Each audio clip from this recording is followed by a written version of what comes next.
Ay, ayun. Mga kababayan, magandang araw po sa inyo. Ano po?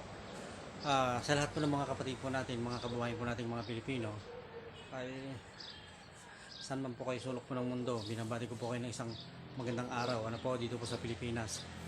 Sa totoo lang po mga ka-DDS, ano po, kadarating lang po natin, galing po tayo sa biyahe, ano po, galing po tayo sa Pampanga, talagang niikot po natin itong iba't ibang probinsya, ano po, nakikita po natin yung karaingan ng mga kababayan po nating mga Pilipino.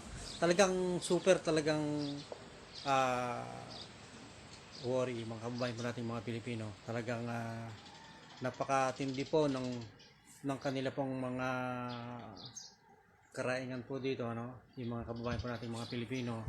Particular po dito yung mga na-lockdown sa mga probinsya at sa Maynila, ano po, mga kababayan po natin na nakikita po natin na talagang sila po ay yung iba wala na raw po silang makain, hindi po sila makalabas, hindi po sila pinapalabas po ng bahay, ano po, dahil nga po sa mahigpit na pinagbibiling po ng ating presidente na magkaroon po tayo ng lockdown, quarantine sa bawat probinsya, sa bawat barangay po. Kasi ganito na po yung ginagawa po dito, particular po sa Nueva Ecija, ano po, wala po hindi po pwedeng lumabas. Yung taga rito po sa Gapan, taga dyan po sa Cabiao, taga San Isidro, hindi po pwedeng lumabas, hindi kayo pwedeng lumipat sa ibang lugar, ano po, dahil po sa kadahilanan na iniiwasan po ng mga government official po natin na lumagana po yung virus po na itong coronavirus, ano po. Pero alam niyo po mga kababayan, ano po, ito po yung sinasabi po natin, ano, na kung tayo po ay nakaka-experience ng mga ganitong klase, kamukha po dito, maraming nagpapanawagan nga po dito na talagang wala na po silang pambili ng pagkain, hindi po sila makalabas, ano po, hindi po sila, yung iba naman po dito may mga pambili po ng pagkain, hindi po sila pinakalabas. So ganito po yon.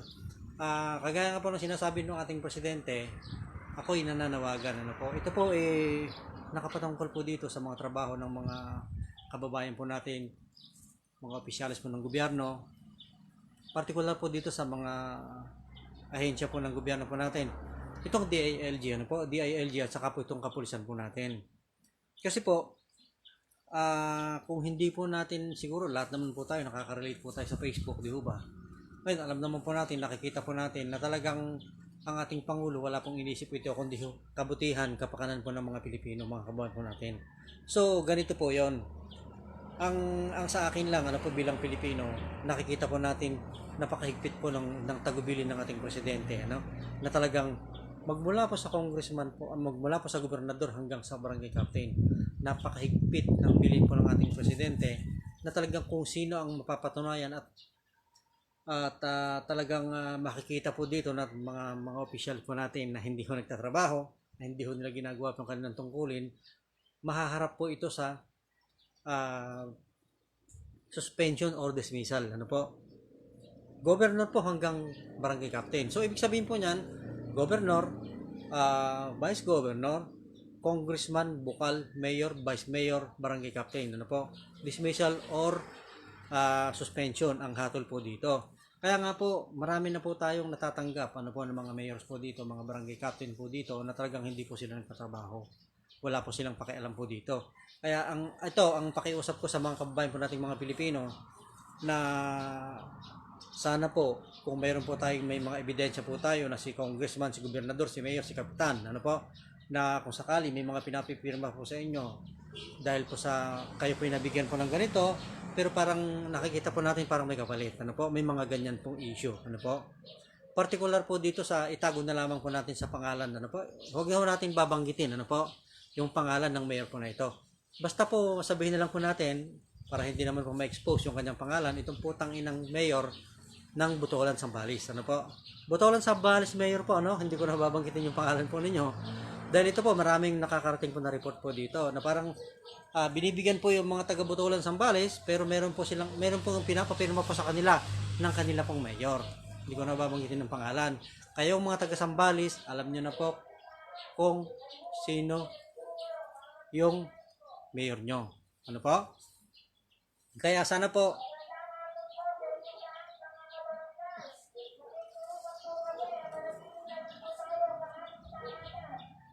Kaya ako pa yung nakikiusap, ano po, sa mga kababayan po natin, mga Pilipino.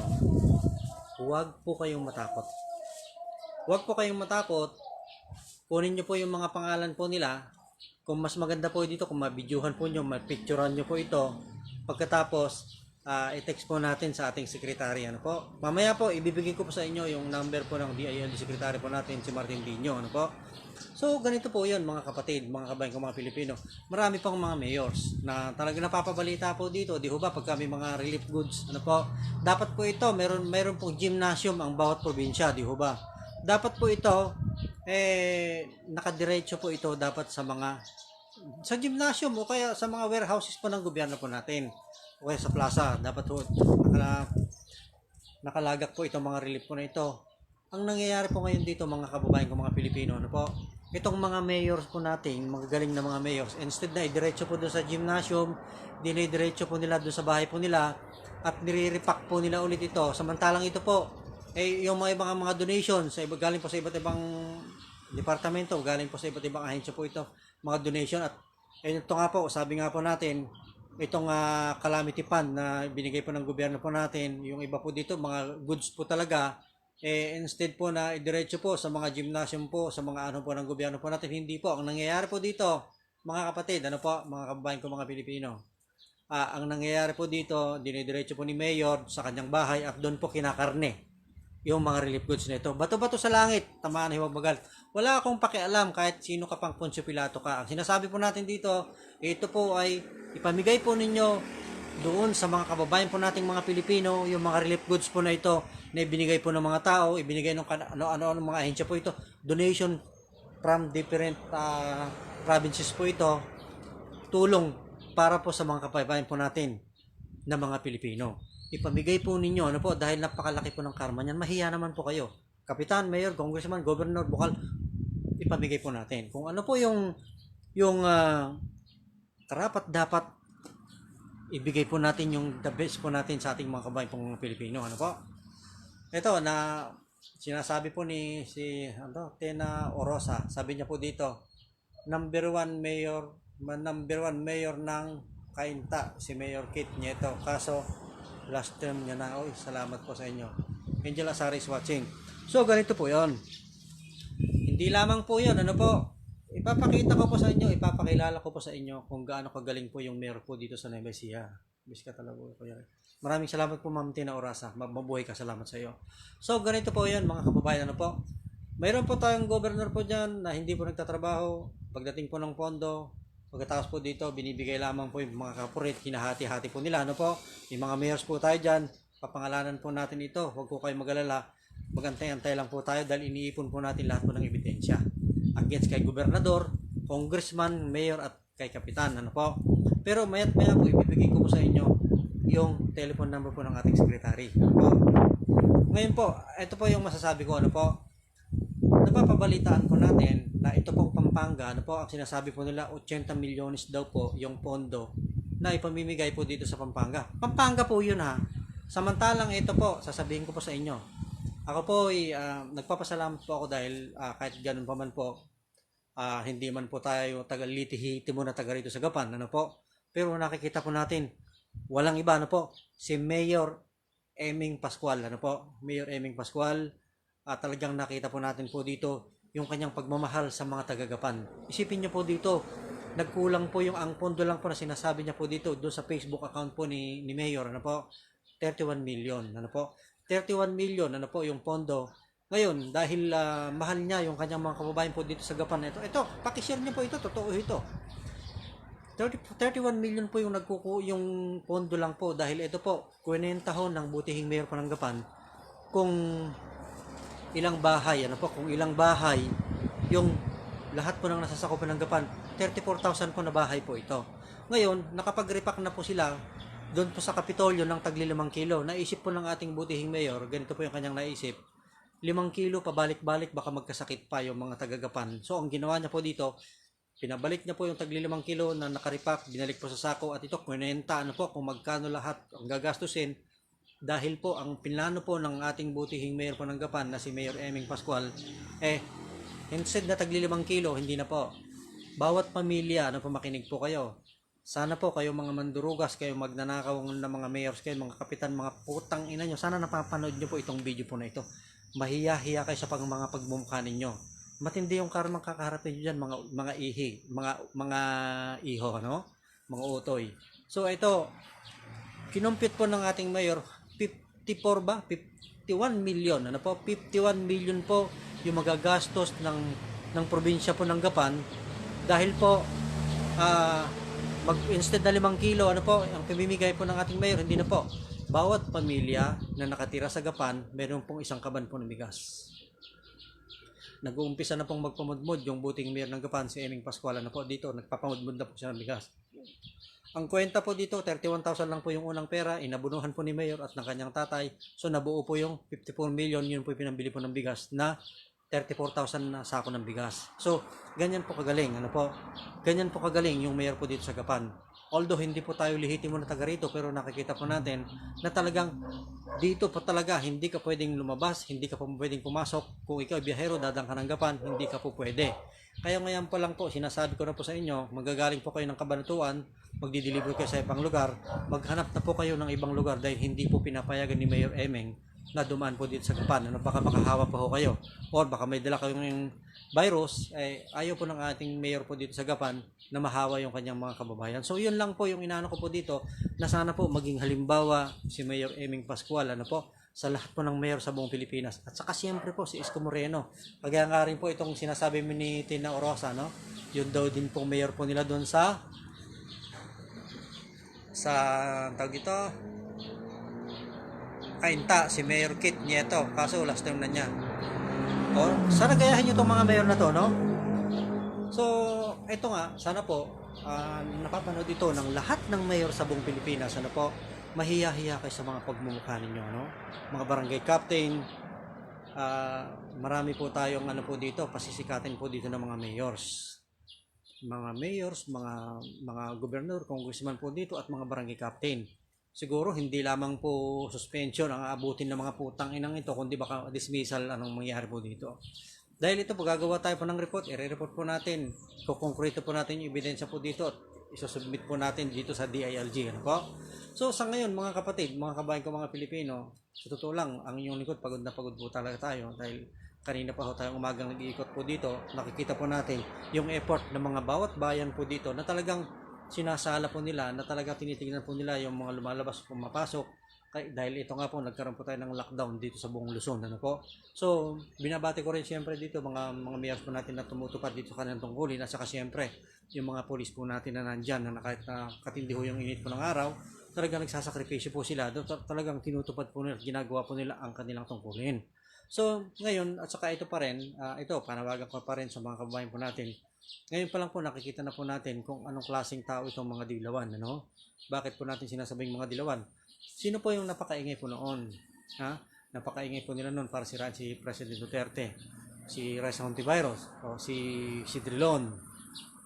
Pagkatapos po itong si Kiko Pangilinan, nakikita niyo po si Lena Robredo, ano po, si Hontiveros, lahat po sila dito ng mga Liberal Party na maingay po noon. Asan po sila ngayon? Siguro nagkasakit na ng coronavirus itong mga putang inan to. Noon pong kasagsagan po nitong nakikita po natin na talagang gumaganda po yung economy ng bansang Pilipinas. Ano po? Nagaganda nang nangyayari sa bansa po natin.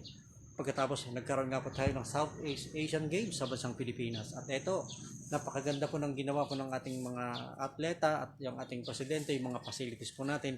Napakagaling, pero sinira po nila to, sinisiraan po nila si President Duterte. Pero ano pong nangyari noon? Napakaingay po ng mga putang inan to. Itong mga aktivista, no? Si Reyes, Renato Reyes, at saka po itong si Tino, lahat po itong mga activist groups, leftist groups, terrorist NPA, ano po, pero ano pong nangyari po ngayon?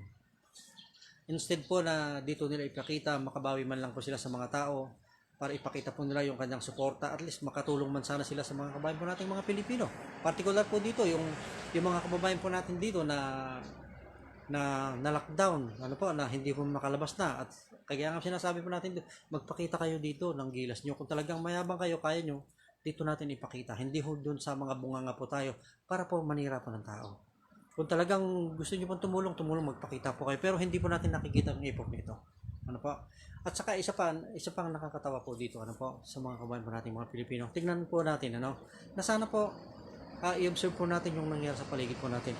Itong mga tao na nagsiservisyo ko, no, na wala naman talagang katuturan, kumbaga ito nagsiservisyo po sila sa bunganga na wala sa puso, ano po, kundi pansariling interes. Say for example, Leni Robredo. Anong sinasabi niya po dito? Bakit daw nag-lockdown? Bakit daw magka-quarantine? Bakit daw kailangan i-lockdown ang buong Pilipinas? Eh di paano daw bibili si kabayan? Paano daw bibili mga kababayan po natin, mga Pilipino? Saan daw so sila kukuha ng kakainin po nila? Isipin niyo po dito, vice presidente ka ng buong Pilipinas, ganyan yung sagot mo. Instead na suportahan mo itong lockdown na ito para mabilis na masugpo. Ano po? Mabilis na masugpo itong coronavirus dito sa bansang Pilipinas. Ano po? Isa kang vice presidente, pero mukhang walang laman po yung utak ninyo. Isipin niyo po dito. Kaya nga po meron tayong mga barangay, may mga mayors po tayo. Si Sukeyo Nunir, Angela Sara is watching, saka si Mayan is watching din. Kaya nga po, meron tayong mga mayors, may mga barangay. Kaya nga po, nagkaroon po tayo ng lockdown, Miss Leni Robredo. Baka hindi mo naiintindihan yung ibig sabihin ng lockdown, ipapaliwanag ko sa iyo. Kaya po, hindi na pwede tayong bumiyahe dahil meron po tayong tinatawag na social distancing. Ano po? At sa hindi lamang po ito, siyempre po, kung hindi po natin ilan-lockdown po ito, nahawa sa ibang barangay, nagpunta sa isang barangay, itong isang barangay, lumos po ng Manila, nagpunta sa ganito, nagkandahawa-hawa ng po yung mga Pilipino. Kaya nga po, ini-lockdown at may order ang ating presidente na sa mga mayors po natin at sa mga Mayan Hermitanyo is watching. Ma'am, mabuhay ka, salamat po sa panonood. Kaya nga po, sinabi na po ng ating presidente na Kapitan, Barangay Captain, Mayors, ikaw ang bahala sa nasasakupan. Mga Barangay Captain, ihatid ninyo yung quarantine pass, ihatid nyo yung magagamit ng mga Pilipino, dahil kapag hindi nyo ginawa at hindi nyo tinupad itong trabaho nyo na ito, mananagot kayo sa akin. Di ba? So, yan po yun. Kaya nga po tayo may lockdown para maiwasan po yung pagdami ng mga infected, para maiwasan po yung sakit na ito na kumalat na kung saan-saan. So, siyempre po, lahat po tayo sa kabuuan po ng Pilipinas, binubuo tayo ng 40,000 na mga barangays. Ano po? Siyempre, yung mga barangays po na ito, sila po yung bibigyan po ng order po manggagaling sa national, kasi itong barangay, sila po yung magbibigay po ng order sa mga nasasakupan sa bawat barangay. Including po yung mayors po na ito, sila po magbibigay ng instruction sa mga nasasakupan po nila. So, lockdown man yan o ano pa man, meron pong proseso. May kanya-kanyang proseso ng bawat probinsya, bawat barangays po dito. Miss Leni Robredo, mukhang tatanga itong putang inang vice-presidente natin. Walang alam. Ano po? So, yun po yung ano po dito. Siyempre, si Barangay Captain, ilang ba yung tao mo dyan? Oh, ito. Meron po tayong tinatawag na calamity fund po dito. Ito po ay dinidistribute from the national to the local at municipal level po natin. Miss Leni Robredo pa rin. Dahil ikaw, wala kang alam, mukhang walang laman yung utak nito kundi sirain ng ating Pangulong Duterte. So, yun po. At ito na po, dadako na po tayo kung saan ibibigay ko po sa inyo yung telepono ng ating buting sekretary. Ano po? 0917, ano po? 533-5765. Ano po? Ulitin nyo na lamang po yung number po na ibinigay po natin. 0917-533-5765 po. Ano po? Sir, saan ba po natin marami ng gutom? Diyan po sa ma'am, sa Kamaynilaan at saka sa mga ibang probinsya po natin, hindi ko kasi matiyak pa dahil pero meron pong mga nakakarating po na report po dito na diyan nga po sa lugar po ng Maynila, ano po, saka iba't ibang lalawigan po dito ng province po ng parting dito sa Region 3, ano po. Kaya sana po ang mga barangay captain po natin makita po ito dahil ito panawagan ko na rin sa mga kabayan po nating mga Pilipino na huwag po kayong matatakot lumabas, huwag po kayong matatakot na pumunta sa mga barangay outpost po dito, humingi po kayo ng quarantine pass. Ano po? Humingi po kayo ng quarantine pass doon dahil ito po, nagbibigay po sila sa kahit nila po. Meron pong relief na magagaling po sa barangay at pera pa po doon sa kanila pong mayor. Ano po? Dito po sa mayor namin po dito sa Gapan, pero nakikita po natin, napakagaling po ng mayor. Isang kabang bigas. So kaya nga po, ito, palagi po natin na sinusundan yung kanyang Facebook account nitong si Mayor Emeng. Ano po? Kaya nga po, Mayor Emeng Pascual, nagpapasalamat po kami sa kabutihan po ninyo at saka siyempre po sa pagmamahal at sa malasakit niyo po sa mga tao, sa mga kababayan po ninyo na nandito po sa Gapan. Saludo po sa inyo. Sana po, marami po kayong matulungan, Mayor Emeng Pascual ng Gapan City, Nueva Ecija. Ano po? Gayahin nyo ito. Ano po? Sana kayong mayor dyan sa Arayat, Pampanga, no? Santa Ana, San Fernando, ano po? Sana ganito yung gayahin nyo kung ginagawa ko ni Mayor Emeng Pascual. So yun po, pag may mga complaint, may mga reklamo po kayo, gaya po ng sinasabi ko dito, litrato Tapos kung pwede po, may mga pinapirma po sa inyo, ipunin niyo po lahat ito at i-report po natin. Ano po? Ito po, 0917-533-5765. Yan po yung number po ng Secretary Martin Dino. Ano po? Yung namit mo sa... Sir, ako yung namit mo sa Palaliri noong matanda. Ay, Aywen, kaya po. Kumusta? Anong balita? Hindi ka ba umuwi? Kailan ang uwi mo pala? Doon sa barangay natin naman, sa barangay si Mian Hermitanyo. Wala, naalala na kita. Kumusta ka na dyan? Andito na ako sa ano ngayon, nasa Pilipinas na tayo ngayon.